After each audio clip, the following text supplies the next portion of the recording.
Quand je te dis agrégation, tu penses tout de suite à rassemblement ou agglomération.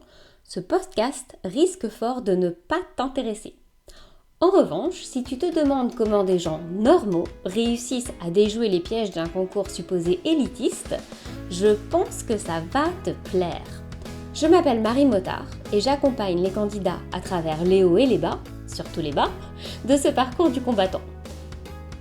Ce format de podcast, en mini-épisodes de 5 à 10 minutes, sont un peu comme les entrées de mon journal de bord. Tu y trouveras des conseils, des outils pratiques et des témoignages d'anciens candidats. Et pour être totalement honnête avec toi dès le début, je m'autorise aussi de temps en temps quelques digressions sur mes challenges personnels en tant que coach agrégation. Bonne écoute! Cette semaine, un de mes étudiants à l'INSPE m'a confié que ça lui arrivait de carrément déchirer sa copie quand il n'était pas content de sa note. J'ai pas pu m'empêcher de mettre ma casquette de coach, même si je suis censée être plutôt formatrice quand je suis à l'INSPE.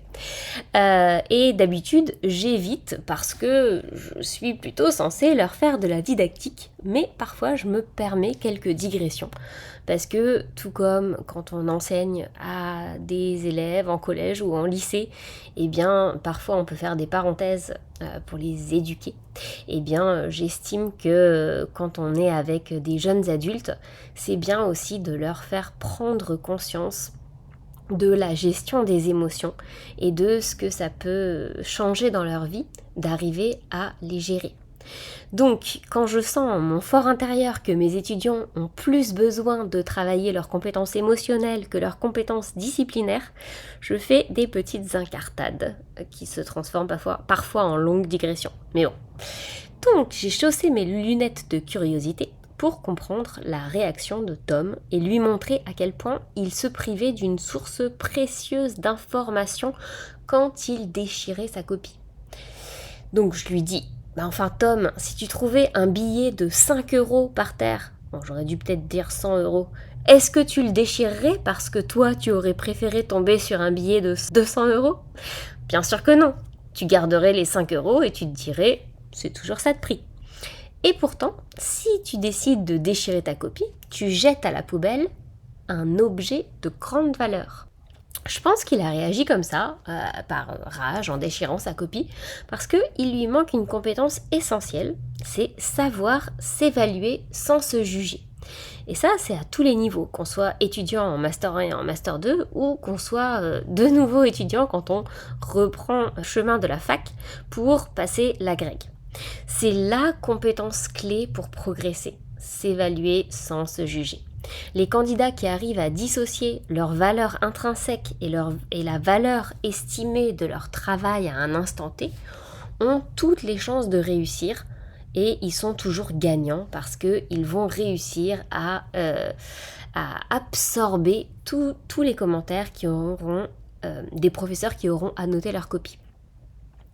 Quand on passe à l'action et qu'on rend des devoirs, on n'est jamais perdant.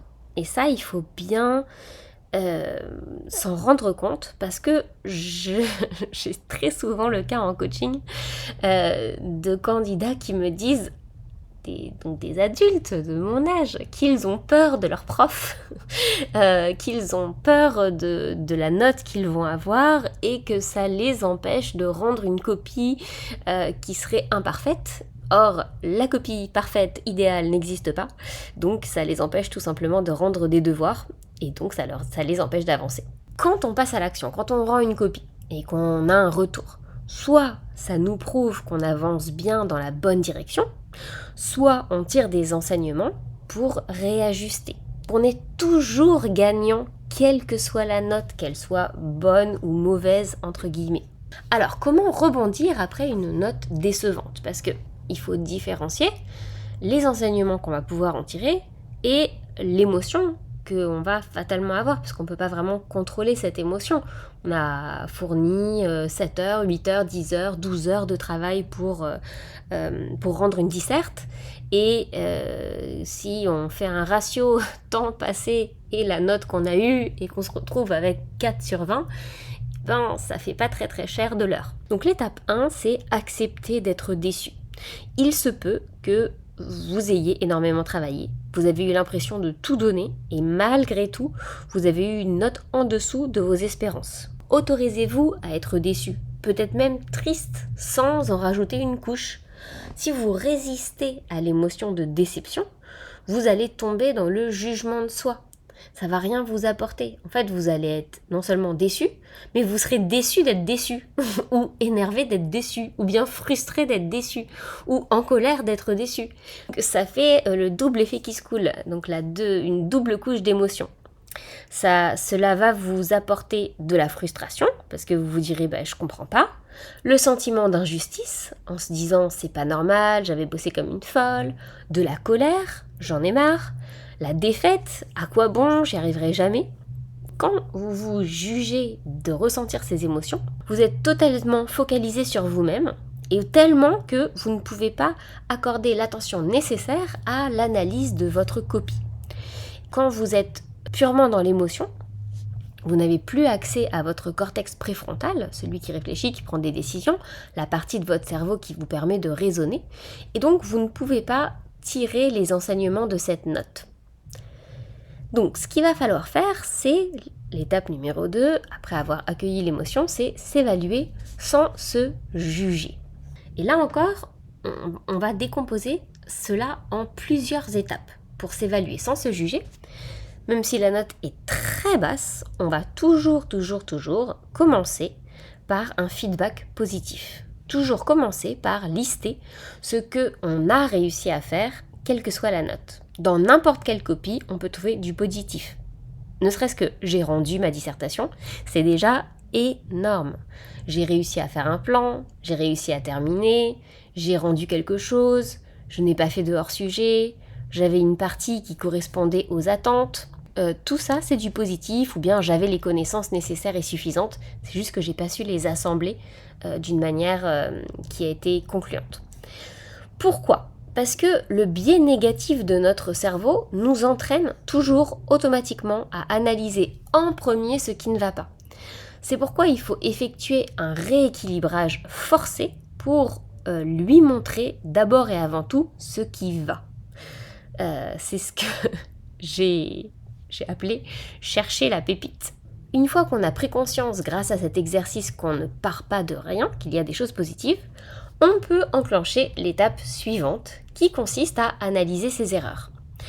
Et pour ça, on va le faire dans une optique de curiosité et de bienveillance. On va parcourir notre copie à la recherche d'indices pour l'améliorer. Un peu comme une chasse au trésor. On va prendre des notes en divisant nos recherches en 2 catégories d'erreurs, le fond et la forme.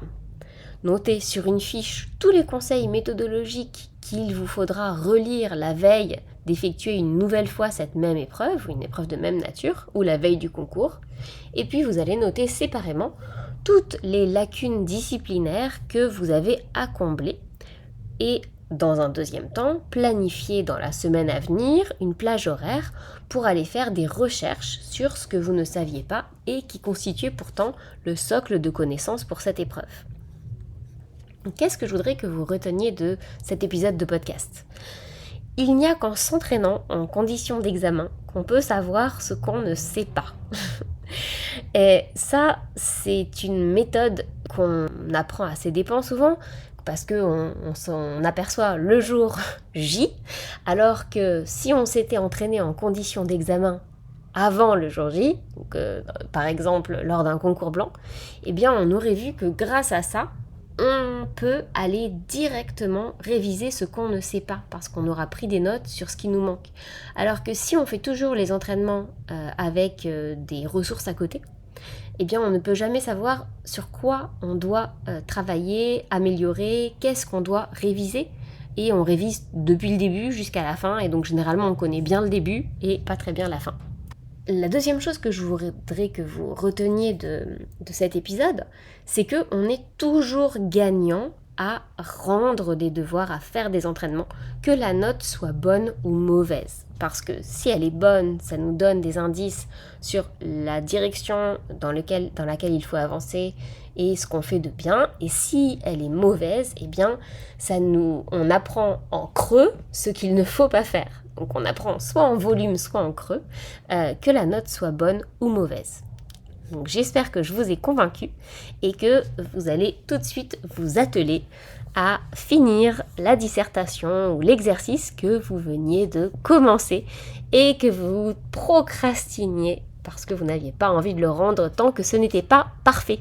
Si cet épisode vous a plu, je vous serai extrêmement reconnaissante de me mettre un avis 5 étoiles sur Apple Podcast ou des cœurs ou des j'aime ou des j'en sais rien sur les autres plateformes de podcast sur lesquelles vous avez pu écouter cet épisode. Ça permettra à d'autres personnes de découvrir ce podcast.